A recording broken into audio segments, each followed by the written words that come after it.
even your customers, so that they, they know that you're serious about this. And sometimes they just need that nudge because they're throwing up all sorts of objections because they're just skeptical or unsure. And it's our job to really guide them through their skepticism to show them what this can really do for them. So I have somebody calling me.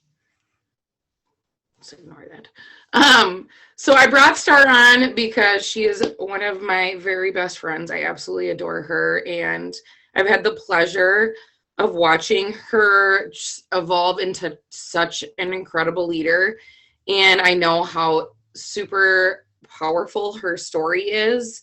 And I think that everybody needs to hear it because it's inspired me as her friend, and she's done probably more than she knows to help me.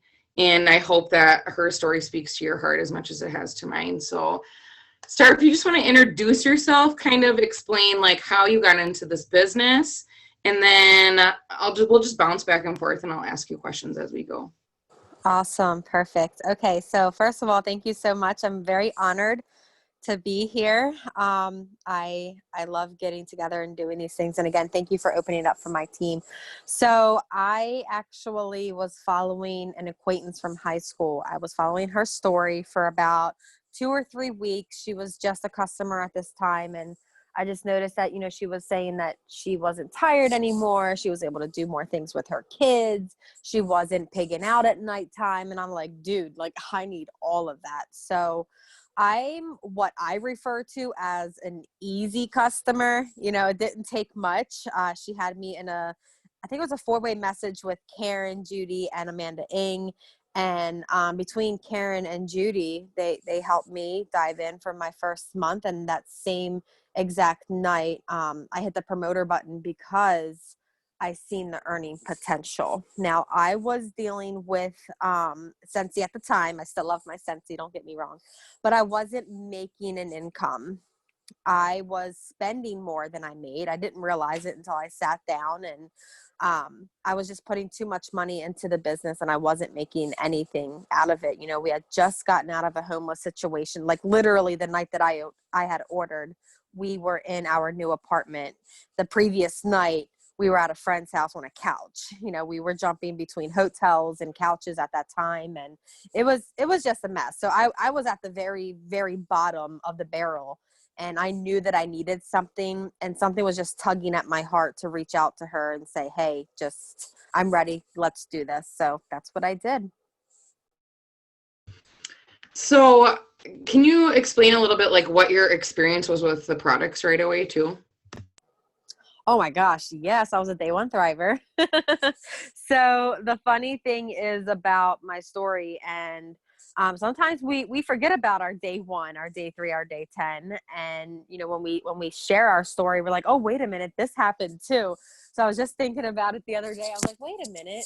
I was unknowingly lying when sharing my day 1, because when I think back to it, I didn't get my DFTs in the mail until like 11 a.m. So technically, I only did steps 1 and 2 the first 30 minutes of my day. But that didn't matter. Like I felt it. I took them capsules. I woke up at 6:30 in the morning. It was a Saturday, okay?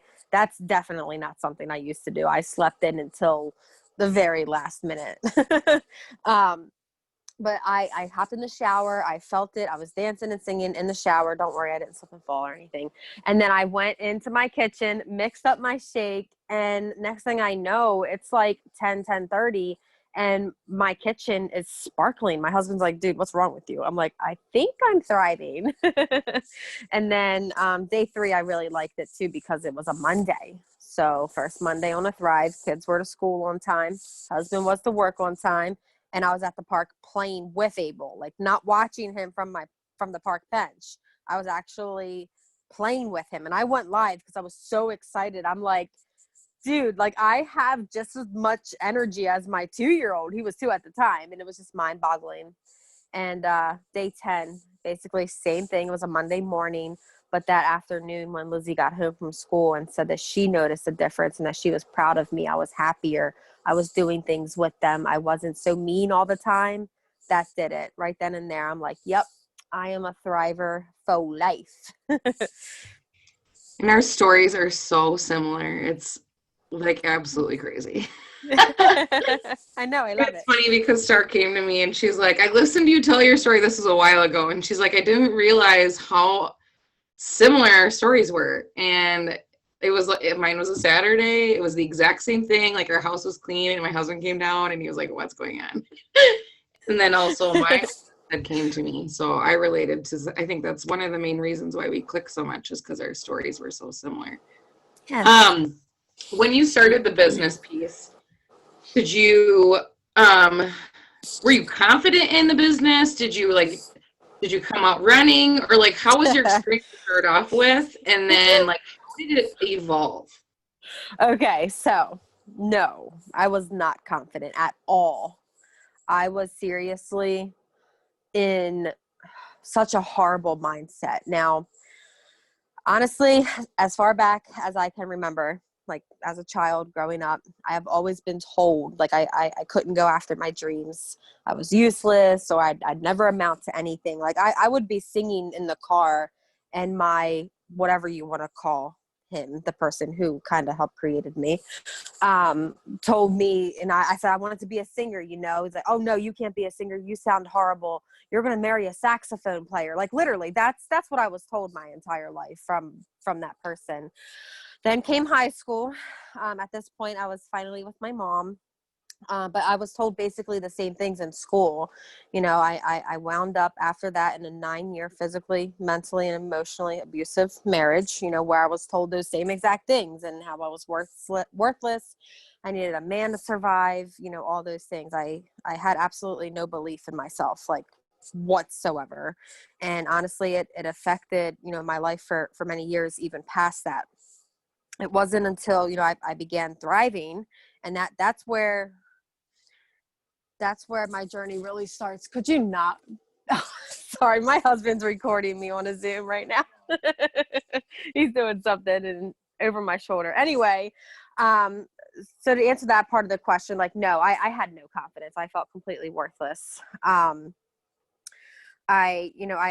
thought, well, maybe I am, worth something. And I'll tell you what, Miss Karen, I don't know if she's still on here, but she really poured into me those first couple of months. And then I met Jill right around the same time, and she was also that support. She actually joined me on the journey, and between that and the rest of the thriving community, I started working on myself. I worked on that for many months, while thriving and trying to build my business at the same time. Now, I had extreme limits on my beliefs, like within myself. It was literally a daily struggle. Being told that you aren't shit all of your life really makes it harder. You know what I mean? Like when you're trying to grow past it. But I did it. Here I am.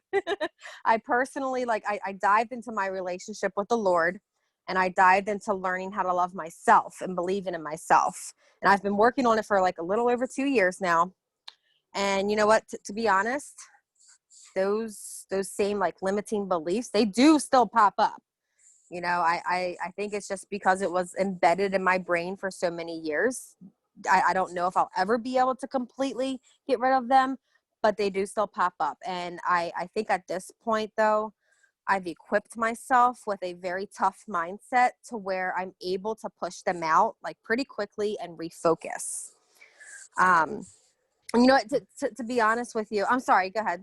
I No, apologize. you go, you finish what you're going to say and then I'll Okay. elaborate. Oh, okay. Oh my gosh, what was I going to say? Oh, I had somebody. Okay, all right, sorry, all right, okay, I think I got it back now. So while along my journey and whatnot, like when I fell short, like believing like within myself, I leaned on my strong friends. And I know we always hear that from Chas. Those people are the ones who believed in me and they showed me great examples by believing in themselves, you know. And you can also find like a strong leader and follow them like within the business. That's what I did. And I followed certain leaders throughout my entire journey, depending on where I was within myself and my business, you know. Like y'all's beautiful leader, you know, right here. She was the one that I followed very heavily, you know, no stalker type stuff. I promise, girlfriend. Yeah, right. But I seriously, guys, I followed her very, very heavy during my struggles. Like she really inspired me to dig really deep within my faith and my relationship with God, which of course helped significantly in my self-belief, and everything just like once I had that huge puzzle piece that was missing, like once I filled that puzzle piece, it was like a domino effect. So whenever because I literally witnessed your shift, and there was this period. It was like, I don't even know if it was like a pivotal moment, or maybe even if it was just like a culmination of everything that built up with your consistency and you working on yourself and stuff like that. But it seemed like it was like a click, and then you exploded, like your business exploded. Do you attribute any specific thing, or do you think it was just the culmination of working on yourself every single day? Honestly, it was definitely the combination of working on myself every single day, the community, like my friends, my family here within the tribe. But I will be very, very honest with you. When I got together with other thrivers, it was at Thrive Palooza, but guys, that's not the only opportunity you have to get with other thrivers, okay? But it was at Thrive Palooza that when I was surrounded by all those other thrivers that also believed in me and I believed in them, you know what I mean? I heard their stories. That's when I really noticed a huge shift. But I will say I ran into a wall quite a few times, and I just think that I kept blocking my blessing with it, like within the business, because those limiting beliefs popped back up. Like I said, I'll always keep it 100. Like I'm not perfect. I still have them pop up. I'm human, dude. Like we're all human here. But I just found it in me again. You know, I would just pick a leader and follow them and be like, oh, yep, I want to pay off my mortgage and buy a vacation home by that age. You know what I mean? So that was another shift. Boom, pick right back up. Yeah. And for a little context, I know we've been talking a lot on my team about belief, because it is, I firmly believe this, and I'm sure that you do as well, that it is the single most important thing in your business, aside from you doing action every day, is the belief. And as you said, because nobody's perfect, and a lot of those things that you go through and the traumas and the things that come up, that what I had an exercise I had my team do is like write down all the reasons why you think you can't do this. And the reason that those things happen, those are going to still come up because you're human, and those things are like buried deep sometimes. What are you doing on a daily basis when you feel like there's a moment that you're reaching where you're like, oh, here it comes again? What do you do to like get yourself outside of that? Well, I take a break. I surround myself with my family, and I look back. I think it's very important, no matter where we are in this journey, whether we are getting win after win after win after win, and then boom, a huge lose. Like no matter where we are within this, we have got to remember who we were before, what life was like before, what ignited the fire before. You know, look at, if you're a parent, look at your kids. Look at how much they have changed because you have changed. And that kind of like reignites the flame to keep wanting to change, to get better. For sure. Um, so I think something that a lot of us go through that I want you to touch on, because I'm sure that it's happened to you as well, is when you find yourself getting into a place when you are hitting those walls and maybe looking around you a little more than you should and feeling like you're getting into the comparison a little bit. What do you do to help yourself re-anchor in your own journey?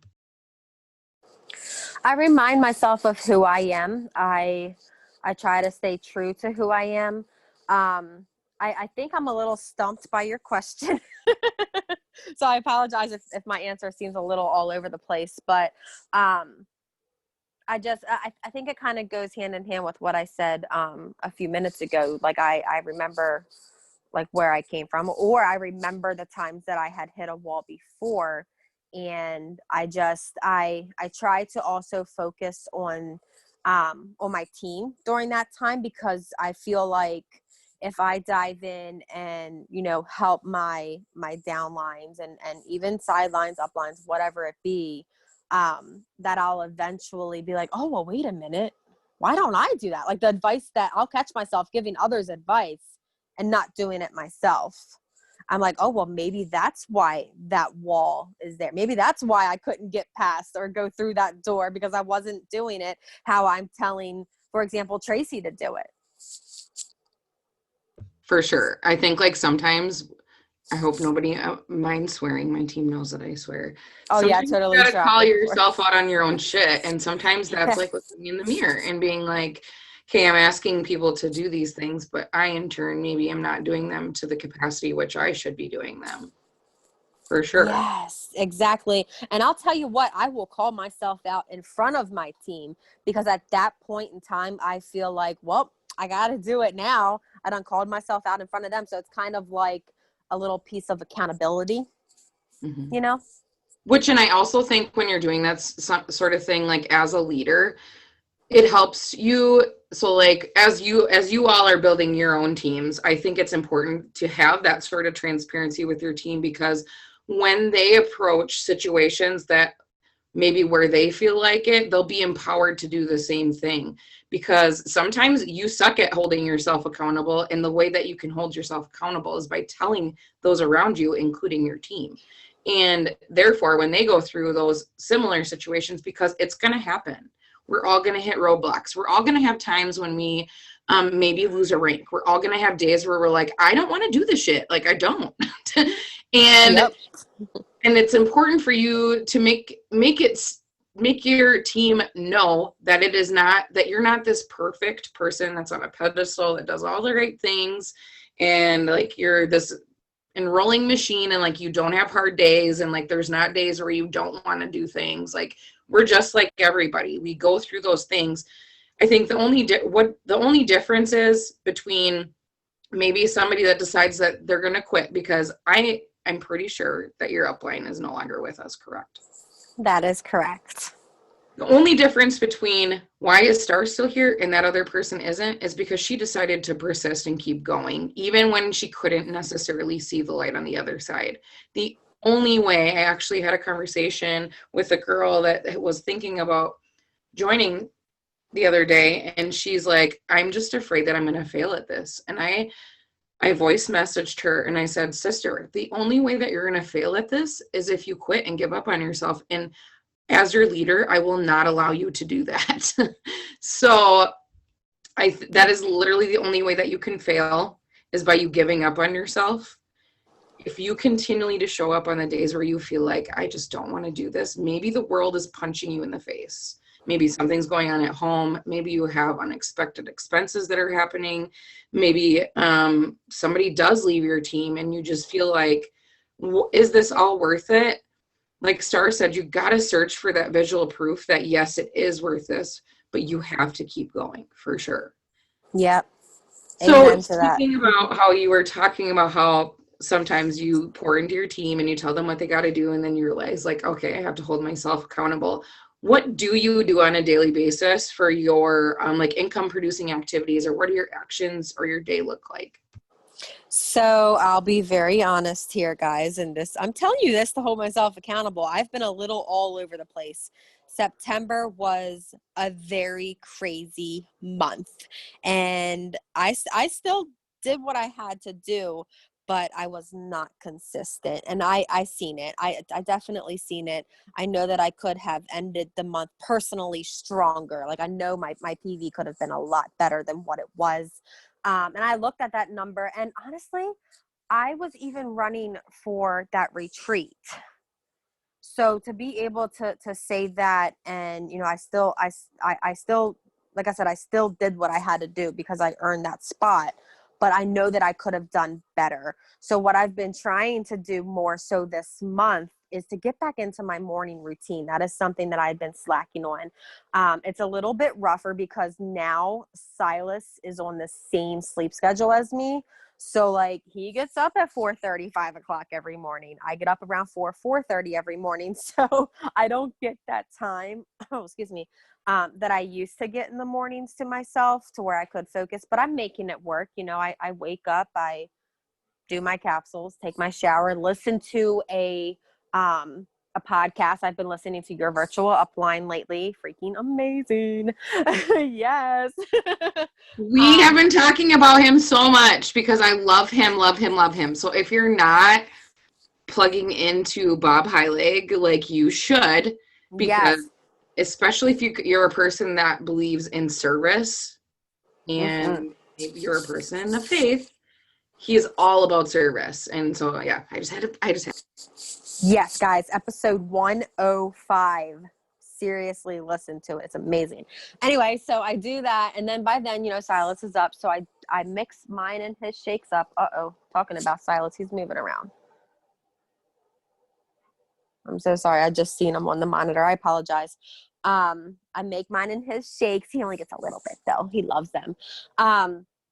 And during that time, like while he's drinking his and eating his yogurt melts and I'm drinking mine, I am on Facebook making my stories, doing some story replies, doing some interaction on posts, adding some people. And I don't just go around adding just, add. I actually open up people's Facebook pages and I see what they've posted like the last 3 to 4 days. And if it's nothing but I swear, but it's nothing. If it's nothing but f this, f that, and nothing but a bunch of negative politic bullshit, and all that jazz, they're not going to get a friend request from me because those are the type of people that I actually had to weed out of my life to get where I am right now. But if they're on there and they're showing they're human, but they're also bringing light. Like those are the kind of people that I do add. So I make sure that I'm basically adding intentionally. I do the birthdays. I basically follow. I don't know if you were or if you still use it yourself, Megan, but you had this sheet that you did on your Tuesday, Thursday, and Saturday Zooms. And I like to follow that. So that's basically what I do with my IPAs. And then throughout the day, I'm a hot mess. I am everywhere. I get it in when I can.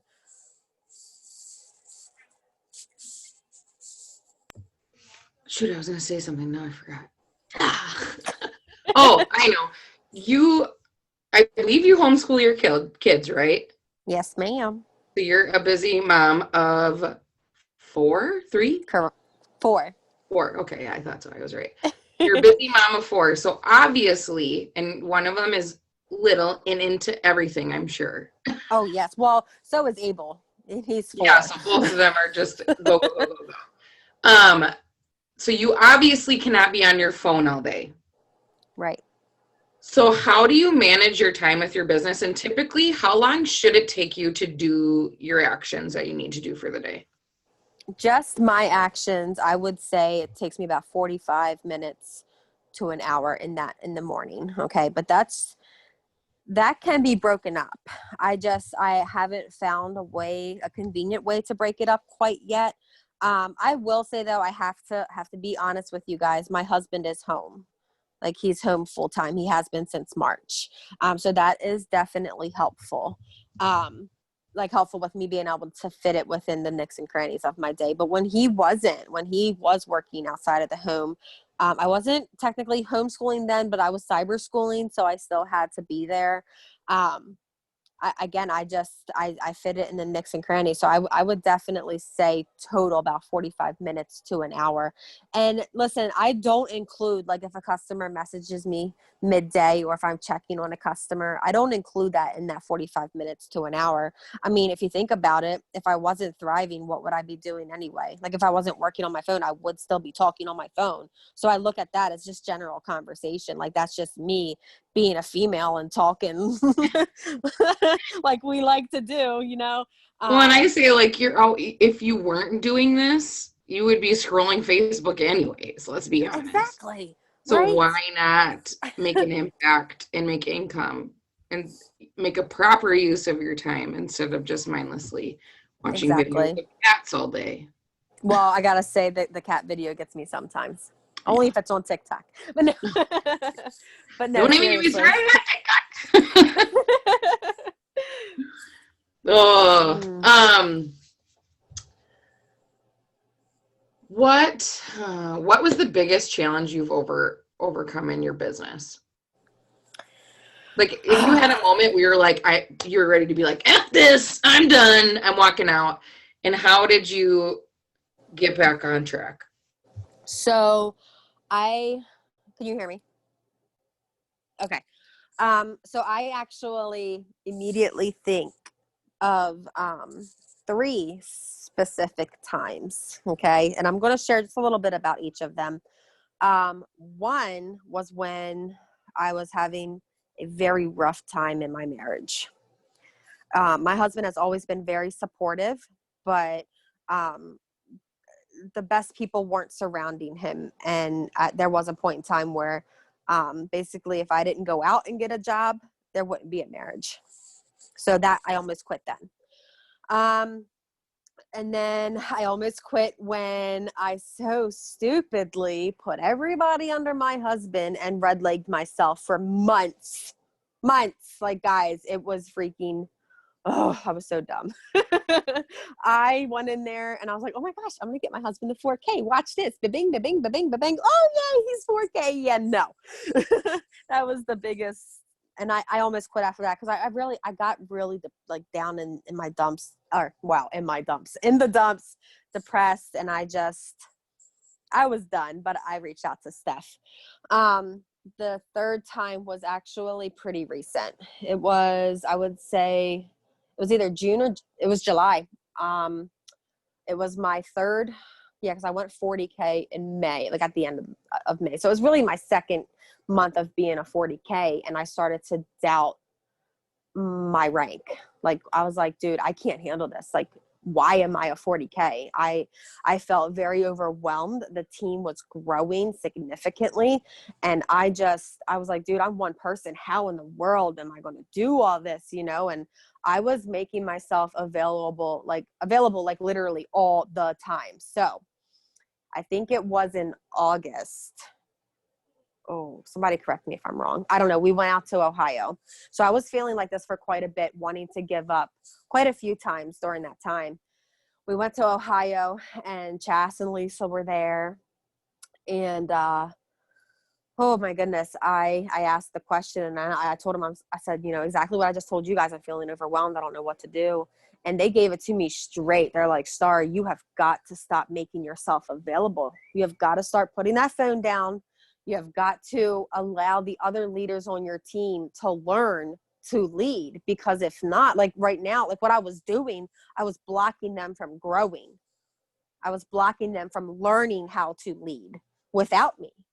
You know what I mean? So I didn't grasp that. I'm like, oh crap. Like, I thought that me not answering their messages right away was what was blocking them, not me. Like, I never thought of it from that aspect. They're like, no, if they have a question about something that they can find in the back office, tell them, go look in your back office. You know, you can help them where to, you know, tell them where to go to find the information, but you don't have to answer it. And then if you can't answer it, you know, if you're busy or something, let somebody else step up, because that also empowers that person and empowers the other leaders within the team. For So sure. that, Layered leadership is so yes, important. that's what it is. Layered leadership. I love it. Well, See, to be honest, when people told me layered leadership before I went to Ohio, so just about two full years in this company, I thought layered leadership meant everybody above you, not your sidelines, not your downlines, everybody above you. And then they're like, no, layered leadership is every single person like on your team or with, Right. on the outsides of your team. But yeah, sorry. So I used to be, for those of you that are on Starr's team and don't know a little bit about my story, but I came from corporate America, and I used to manage one of the very busiest Wells Fargo's in the entire nation. Actually, it was the second busiest one. Like on a Friday, we would have customers lined outside the door. And let me tell you, I was the person who, I don't know if it was pride. I don't know if it's that my own ego was getting in the way. I don't know if it was that I always felt a little level of insignificance for a lot of my life, because much to what Starr was saying, like the whole, like, you're not good enough kind of thing was always like looming over my head, I felt like. So I felt like I had to do everything in order to like prove it to myself. But the only thing that is ever going to do for you is wear you thin and cause exhaustion and cause you to get frustrated and make you ultimately break down. And then when you're doing everything, you're not empowering the other people, like she said, on your team to be able to step up as leaders as themselves. Because even if you have a customer, just one, you are leading that customer. And if you're constantly pandering to everybody and you're wanting to get into the higher ranks, like, you're never going to get there, because there is no way, if you're trying to do everything with maybe 200 people on your team, there's no way you're going to be able to do it with 20,000 people on your team. There's no way. And I always think too, sometimes I'll let people breathe. If I read their message, maybe I won't read it and I'm like busy at work or something like that, or busy with my kids, because I have dedicated time where I put the phone down. If you don't do that, you'll go nuts, first of all. And Yes. yes, and sometimes when you step away, what you'll find is people will either seek out other leaders, and don't be too prideful to allow that to happen, because I think it's important. You can't shelter your team. You can't like want to be the answer for them for everything. But also they might go seek that answer out on their own, like in their page or their research, or maybe they'll search on team pages or something like that. You have to allow them to go through that themselves. Because I've always been the type of person where I'm like, I'll figure it out on my own. But not everyone is built that way. So initially they might start coming to you and you have to like lightly gesture them that way. But as you're building your leaders, what do you see in your leadership? And this isn't to like obviously attack any one person. What do you see as something that typically holds people back from really stepping into the potential of the person that they could be? Because I know if you're a leader, like I'm a leader, where you care about people, you're leading from your heart, you're passionate, and you can see that potential in people. What is the one downfall that you're seeing in people that if they just fixed this one area, or if they did this one thing, that would take them to the next level? Fear. And I think it connects with a lot of things. It connects with confidence. It connects with the limiting beliefs. It's all connected. It's fear. And it held me back. And listen, again, I'm going to keep it 100. I still have times where fear creeps in.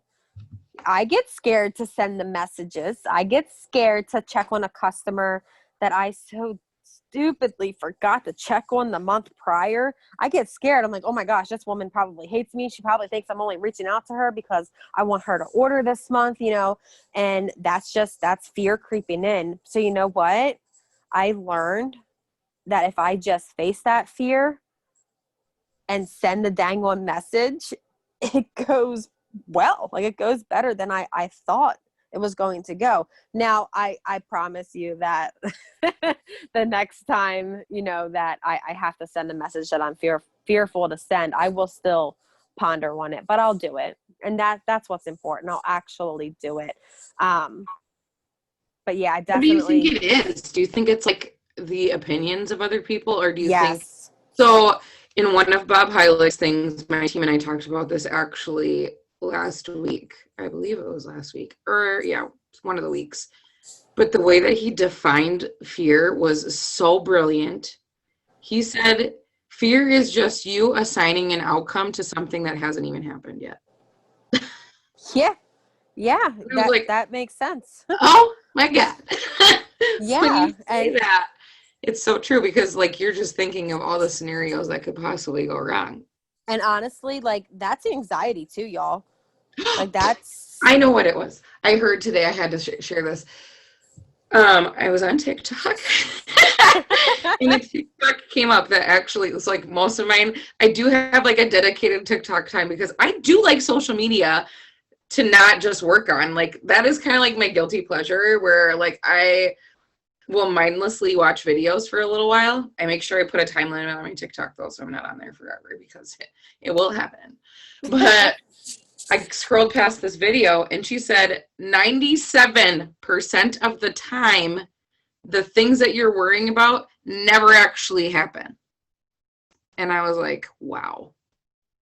So all those scenarios that you're painting in your head, all those things that you're worrying about, oh, they're not gonna trust me, or they're not gonna do this, or like, what if I'm scared to talk to that person because what are they gonna think of me? Like yeah. 97% of the time, what you're thinking is gonna happen isn't even gonna happen anyways. So like, why not just go for it? Because you have a 97% chance that it could go the opposite way of what you're thinking.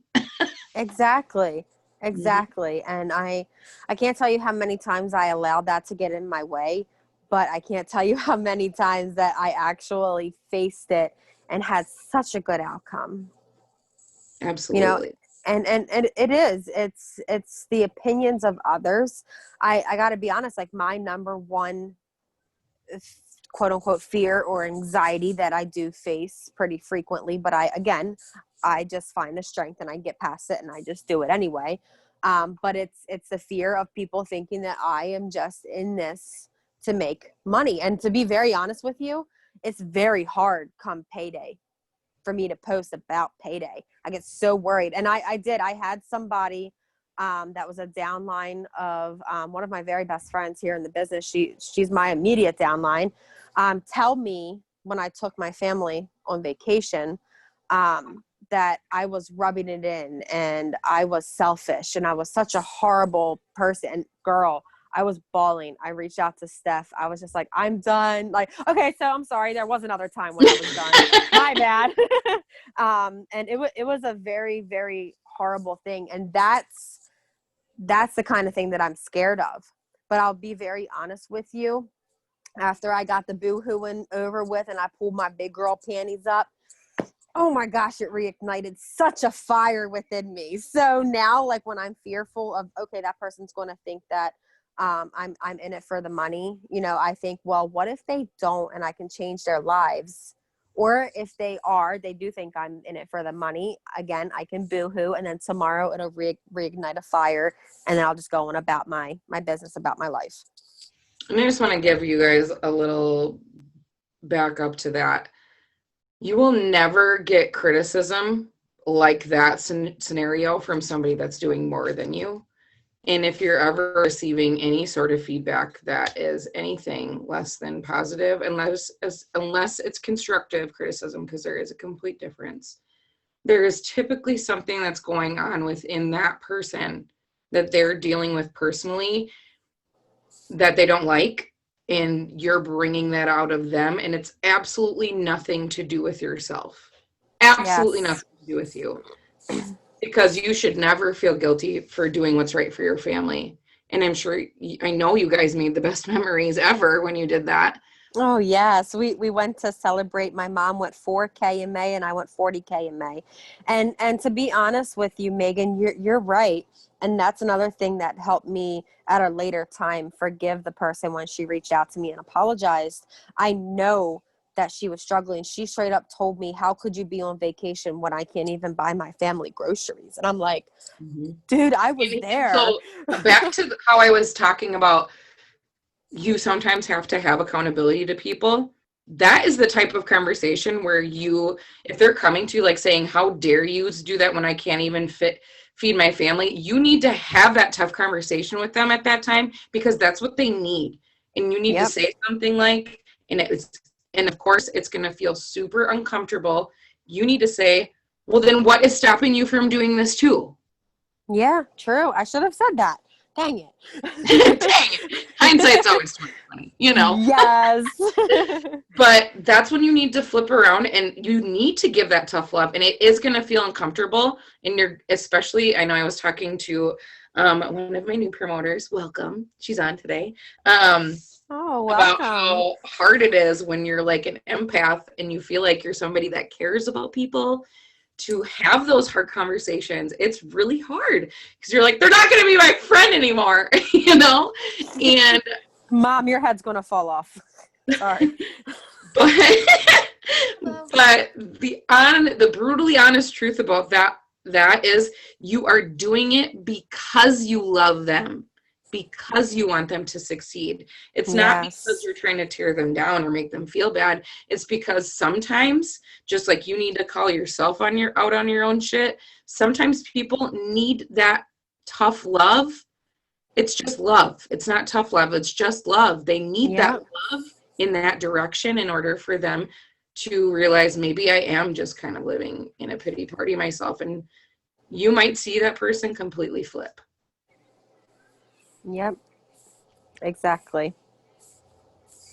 If anyone Exactly. has questions too, we're going to wrap this up pretty soon because we're running on about 45 minutes. But if you have any questions for Starr or myself, either team, feel free to either unmute yourself or drop a question in the chat. My dogs are barking and it scared the shit out of me. Oh, they do it for like no reason, and it's super windy here right now. So I want to Oh, make the most of your time. If there's something that's on your heart that you need help with or have a question with, you have 2 brains to help you. Actually, you have 15 brains to help you. oh, we're at 15. Heck yeah, guys. Oh, I love when so many of us thrivers come together. And I I know. I I know like it's still like uncertain times, but um get with other thrivers, seriously, even if it's just your new customer down the street. Go have lunch with them. Oh my gosh, yeah. And real quick, let me just say, I have been petrified of belly to belly my entire career here Oh, with girl, me Lavelle. too. Oh, Well, girl. let me tell you, girlfriend, I have stepped out of my comfort zone. I took 2 people to lunch. It wasn't last week, because last week we were in the Poconos. The week before last, Thursday, me and my husband met with a girl he had known from his adolescent years. She ordered a $400 promoter kit. Yeah, buddy, last week. And then I met me and Lizzie, because Lizzie wanted to come along with me, and that actually counts as homeschool time, buddy. We went and met with a customer and her husband, and they hit the promoter button and got a $400 kit as well. So with that being said, like, it showed me how important getting face to face with people really is. All they What did, do they you asked think held you questions, back from doing that before? honestly not knowing what to say. I'm so used to being able to, honestly, I still do it. If I make a mini post, I immediately after I make it, I go to a message that I have set up to myself, and I record the message that I'm going to send to every single one of them. And I forward every single one of them the same message. Hey, darling, I seen you commented on my post, blah, blah, blah, blah, the price, right? All of that. To where like it's become repetitive, and I memorize it now. So I think that's what has had me so nervous in the past, is because I didn't know what to say, but because I've gained the experience of saying it within Messenger, I became more confident that I could say it face to face. For sure. And I think too, like, when you are face to face, you don't have like that time to pause and like, what should I say? Or maybe even like consult with somebody. So it's like, that is fearful. Right. Right. You don't have the time to overthink. Yeah. Which is actually probably a blessing more than you think it is. Oh, yes. Well, thank you so, so much for taking time to meet with us and share your lovely story. I absolutely adore you. Aw, And love thank you. And I will see you in a month. Oh my gosh. I'm so excited. I'm so excited too. If you guys ever need anything on your team too, like, feel free to reach out to me. I'm happy to help. And I will send you over the recording of this, first of all, so you can distribute it to your team. And then second of all, on Sunday, I'll send you the link to our Plan with me? Weekly planning Zoom. Yeah. It's on it's 8 a.m. Central Standard Time. So it would be 9 o'clock your time. I'm getting yes, ma'am. the time zones. You are so awesome. Thank you so much. I'm